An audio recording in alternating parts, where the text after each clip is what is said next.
So, we talked last week about what to do with the cul-de-sacs. How many of you have cul-de-sacs? Okay. That's the radius.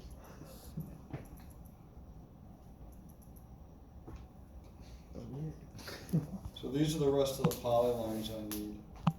For your cul-de-sac. Again, same thing. Curve to curve. Oh, I'm a little short here, right? I could be moving my corridor out a little bit more. And I'm going to do that. Remove vertex. Remove vertex. And I'm going to do the same thing over here. And I'm going to drag my corridor.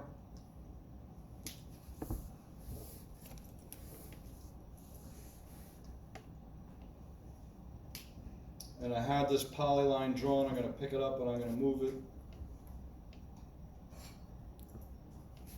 to the end point. And I got to be careful because this daylight is probably not the same, right? As soon as you start moving that corridor, that daylight width is going to change a little bit. So I had those. In the cul-de-sac, you might want to add your right-of-way for the grading.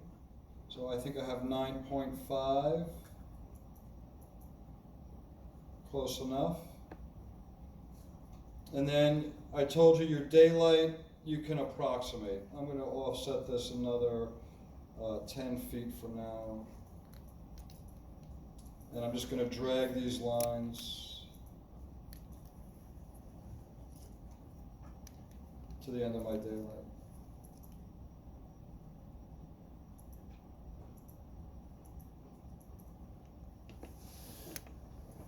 Also, my right-of-way, I want to make sure that connects to the right spot on the corridor.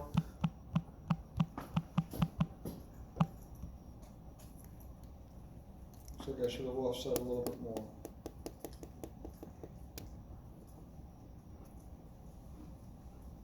Why do you need the right of way? Just to match the grading. The intersections are so small, but your right-of-way, don't forget, is graded up at 2%, so all that water goes into the road. Right? And I ignored that on the intersections just for simplicity. So these are the polylines you would need. What's the center? Crown of the road, right? Bottom of curb, top of curb, right of way, and daylight. And then my tie into the corridor. Go ahead, you can take a picture of that for your cul-de-sac.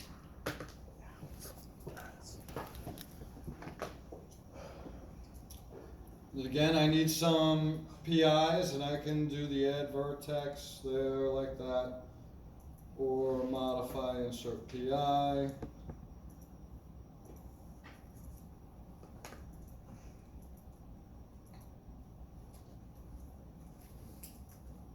Now, what's really different about this from the other intersections is that instead of having two lines that I'm going to know elevations for, that I need to connect smoothly, I have only one line where I know elevations, but I know my profile grade, and that is the grade of the crown.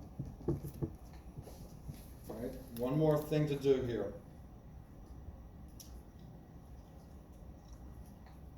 I am going to put in or actually I'm going to break these guys.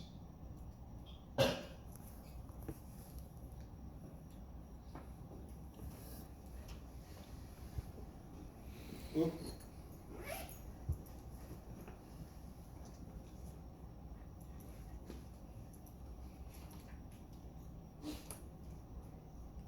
I'm going to use the 1-point break command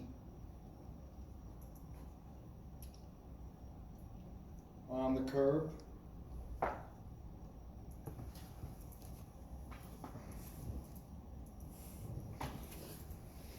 And all these lines, I'm gonna divide them into two.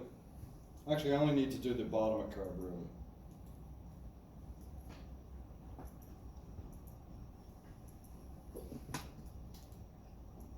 And then I'll join them back. The idea is, look at this vertex right there. Right here, this is the one I added. I broke the polyline into two pieces. That's because my profile, I said, governs that, right? Let's come over and get to our profile. Plan, world, and VS2 minus LA on PRO all, dun, dun, there we go, regen, there's my profile. So, this I am pretty sure is Gibson Lane, and this is Fender Road, and this is the end here. So right now, my corridor is ending, you know, how long is this polyline? 60 feet. So my corridor actually ends over here. Right, and I told you that where your cul-de-sac is, you want to try to keep a straight grade. You don't want a vertical curve where your cul-de-sac is, all right? And you shouldn't need one, because you're terminating your road. With that, that's going down at minus 2.84%, right? That profile that I have for the finished ground. That means if I know this elevation, which I do from that profile, and I take this and put it down at minus 2.84%, I'm following my route, right? I'm following the corridor. This is coming down at 2.84%, and I'm going to make this follow. Now, I put that vertice in over here because I want that bottom of curve to do the same thing. I want to go down minus 2.84 and minus 2.84. That makes sense? Have that cul-de-sac crowned, and I want to spread that cross slope out. All right. Let's go back to our 3D view.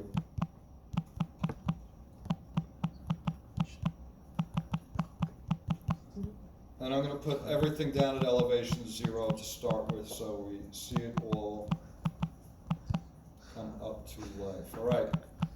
So here are my feature polylines at elevation 0. And I'm going to go home, and I'm going to go feature line, create from objects, and I'm just going to select them all. And I'm going to make a new site called CSD for cul-de-sac, and bilayer, and minus LA on feature line all. And there's my feature lines. But these are all at elevation 0. And I told you we know all the elevations on this from the corridor surface, Fender Road. And bingo, that came up nicely. And I can see it came up nicely because all my grips moved up. I don't have any of the grips down here, so none of the grips got stuck down at 0.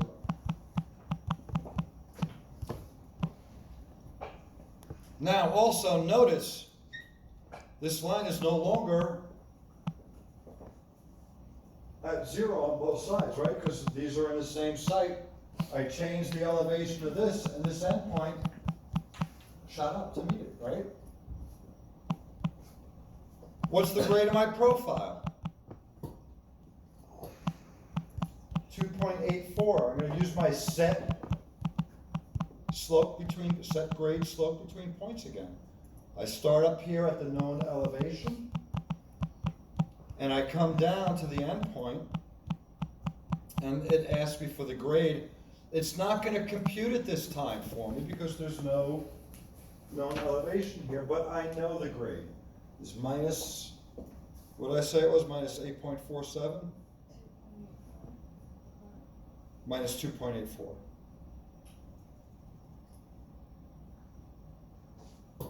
And there you go. Now I also said my bottom of curb should do the same. From the known point to the middle, minus 2.84%. And watch that 3D view, right? Half of the cul-de-sac comes up. The computer will compute the other way around. Start at the middle, work back up to the end.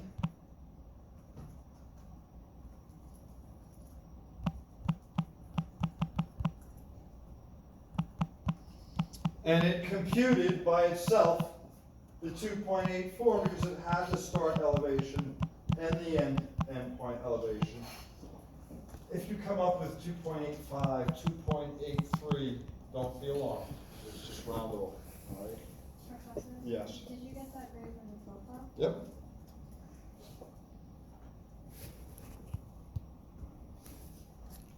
Now with that, I can just go to town. I know everything else. Here's my bottom of curb. I go adjacent elevations by reference to my top of curb. And I want that to be an elevation difference of 0.5. And that comes up. Now, I want to do something different because I'm going to do that same command, adjacent elevations by reference, and I'm going to select the top of curb and then choose the right of way. But I don't want this to raise up a half a foot in difference. I want this to go up at a grade of 2%, right? That's my right of way grading, and I gotta get all this water to flow in because that's the property the town owns. So I'm going to tell it to go from that top of curb to here. At a grade, I use the G option and enter 2 for 2%. And now my right of way is up to elevation, and the only thing I need is my daylight. And the daylight, I know that too, don't I? Where does that come from?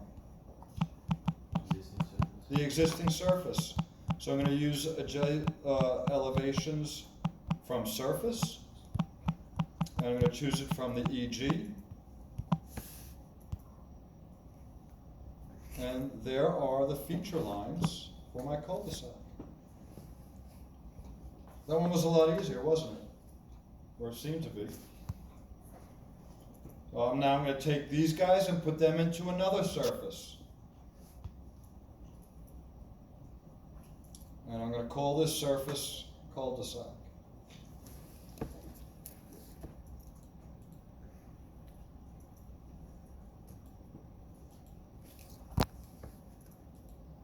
And if I put my layers all back on, I now see my cul-de-sac surface.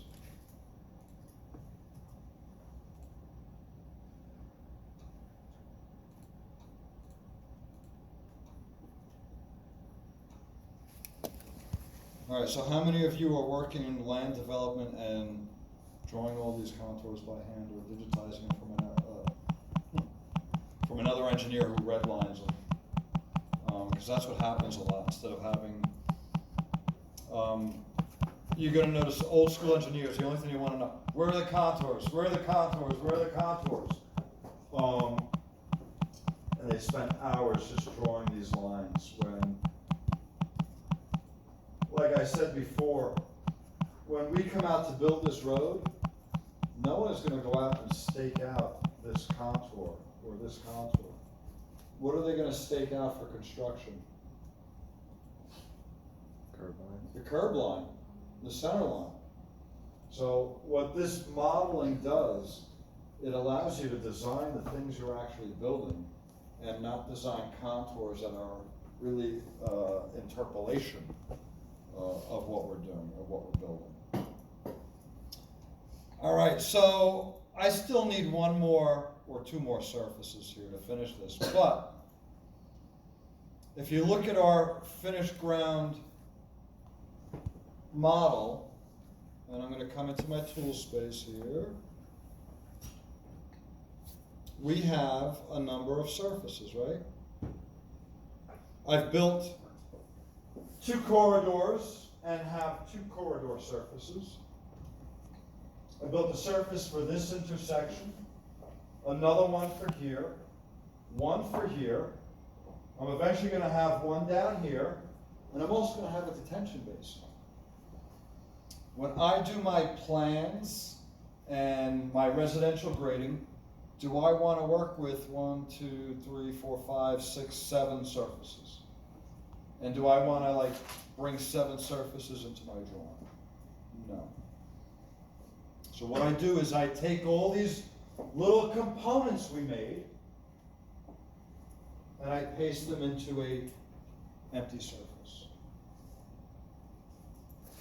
So I come here and I create a surface and I'll name it FG, finished ground.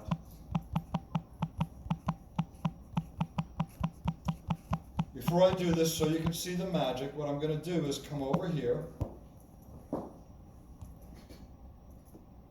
and I am going to change all the styles on these existing surfaces to hidden. Here's a little tip for Civil 3D, 2 tips.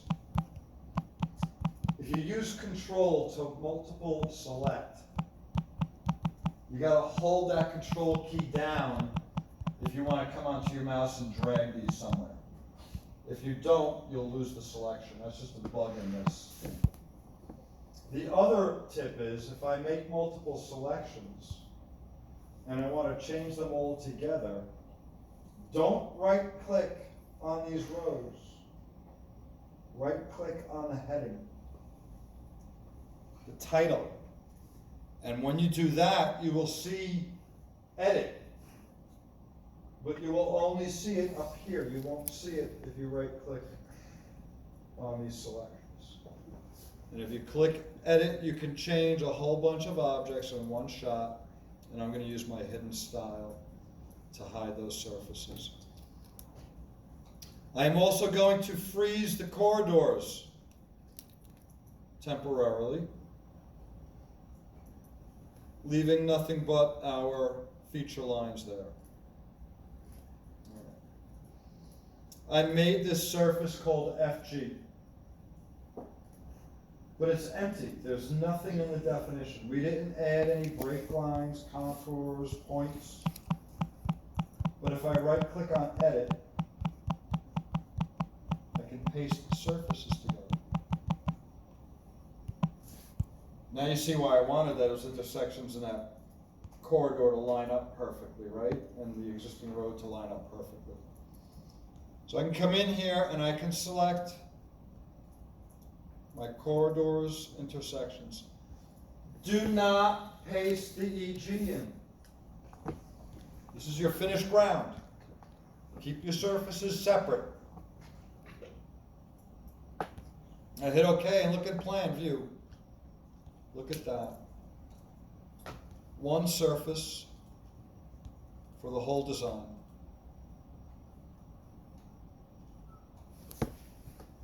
Let me give that a style, fix that so you can see it a little better. That green is tough.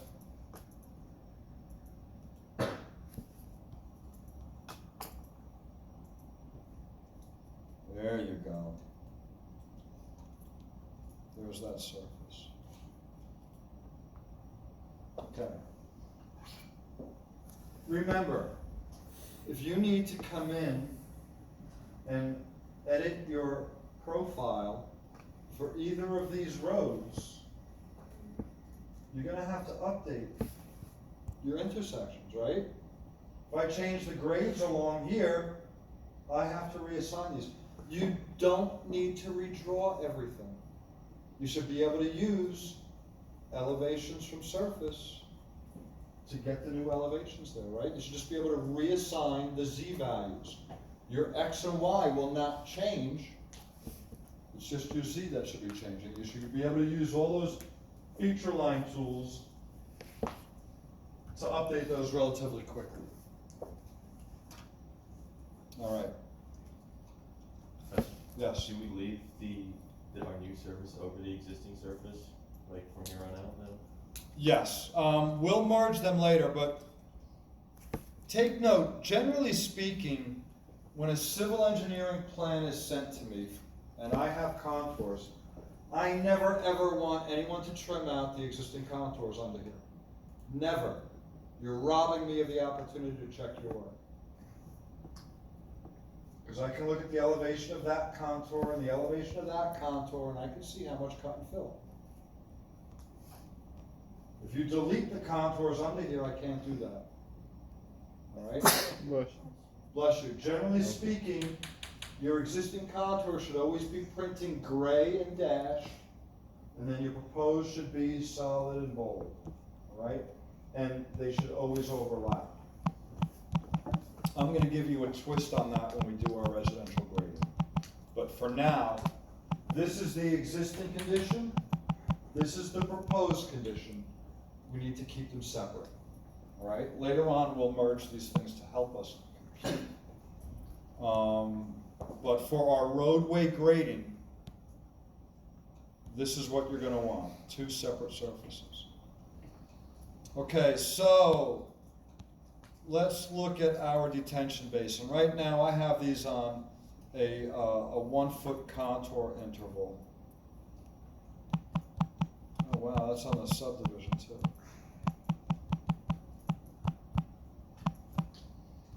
Here's my surface.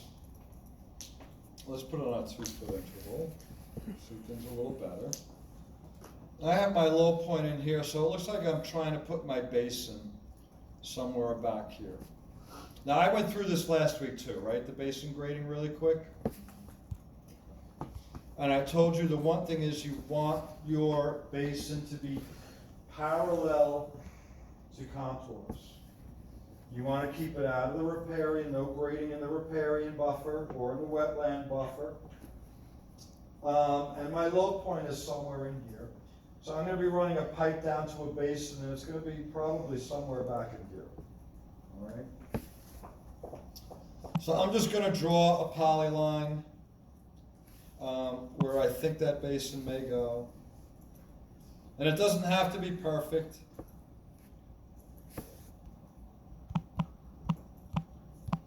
And I'm going to offset this. I'm going to make like a 12-foot wide basin.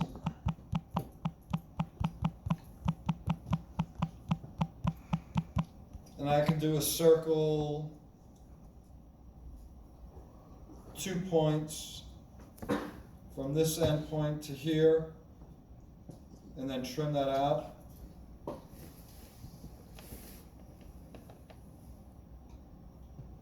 Again, circle, 2-point TP, 1, 2, trim, and I'll do my J for join. And you guys realize I'm just typing J and hitting space bar when I'm talking like this, giving you my commands to join these all into one instead of using polyline edit or anything like that. And there's my feature line, or my polyline right now. And it's up at elevation 362, which is level with this contour. You guys should check your size, the area you need. I'm just going to show you how to grade this in really quick. But what I'm starting with, right? Remember I told you our detention basin is really a big bathtub, right? And we're going to dig this big hole and store water in there and just let it out a lot slower than it's coming in. So what I want to draw is the bottom inside of the basin that I want to grade out. All right, it just gives you more options. It's tough to grade in because you could run out of constraints, right? If you have set slopes and distances and you're going in on a closed circle, you could run out. Where if you're going on the outside, it's a little easier to build. So the first thing I do is I make that polyline a feature line. And again, I'm going to use one more new site. call it basin. Remember, I used one site to group all those little things of feature lines. One for intersection one site for intersection 2, one site for the cul-de-sac, and now another one for the basin. And that's just so I keep all those objects separately. Okay. And there you have it, we have a feature line. And let's give that a color of like 30. And we should be able to see that. There you go. I think we forgot the bottom hole. What's that? The bottom hole. Oh man, that's a bummer, right? Alright, so does that worry me? No. You can't join an arc to a feature line, but if I go PE, it'll make it a polyline and then I can join it. And I can use the feature line join command. In your edit geometry, this odd little button that looks like it's going to put a vertex in the middle is actually join.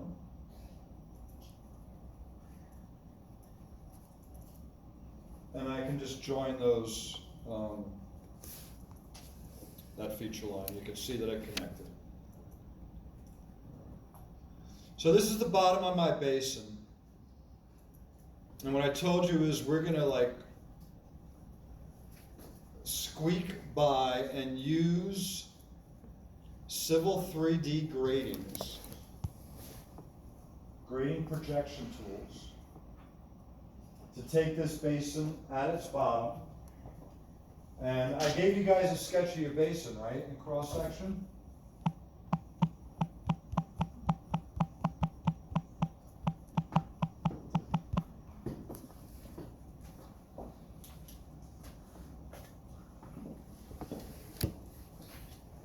Did I give you 3 feet? I think I did give you 3 feet. Right, that's our daylight. And the daylight is at 1:3. And mirror that. But this I told you is 5 foot total depth. But your maximum water surface is 4 feet. Who read the code? Who could tell me why that is? No, Alden. That's why we put fences. There's actually a code. Most towns have ordinances that require fences. There was a horrible story of a gentleman, I think a young kid from South Amboy who drowned in a detention basin. But we have to have a foot of freeboard storage per the state code.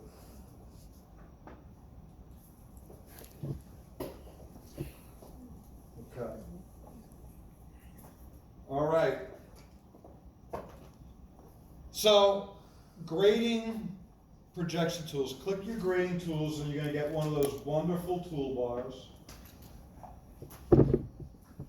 And I'm going to show you what this does. And I'm going to tell you that these are grading criteria. These are my custom grading criteria. Your names are going to be different, right? But this tells you all the things you can do, and you should be able to, with the stock Civil 3D tools, do the same stuff, but they're just going to word it a little bit differently, all right? So I have this polyline is at a level elevation. I can tell it to start here and go up at a specific slope to either a relative elevation, meaning 4 feet above that or 5 feet above that, or to an absolute elevation, 599.37. Or I can tell it to go out a distance, go out 10 feet at 1:3. Or go out 10 feet at 2%. These are, we take that known elevation, we project new grades, all right? This is the bottom of my basin. I'm going to start off with a slope to a relative elevation. And it's going to warn me to choose a site and to make a grading group name your grading group basin. And it's gonna ask me to select a feature line. And I select that feature line. And it tells me to choose a grading side. Do you wanna grade inside or out? And again, remember, grade outside, it's gonna make your life easier. Start at the bottom and grade out. So I'm gonna grade on the outside. And it's gonna ask me, do you wanna put this grading around the entire length? And I'm gonna say yes, because that's what we wanna do. You can break it into sections and do different stuff, but I need to keep this pretty uniform. So I'm gonna say yes to that. And the relative elevation I wanna get is 5 feet, right? Just for that drawing I gave you. So I'm gonna say 5 feet. And now it asks me for the slope. And I told you that inside wall could be 2 on 1. So I don't have to type 2:1, I can just type 2. And it will know, and lo and behold, look over here.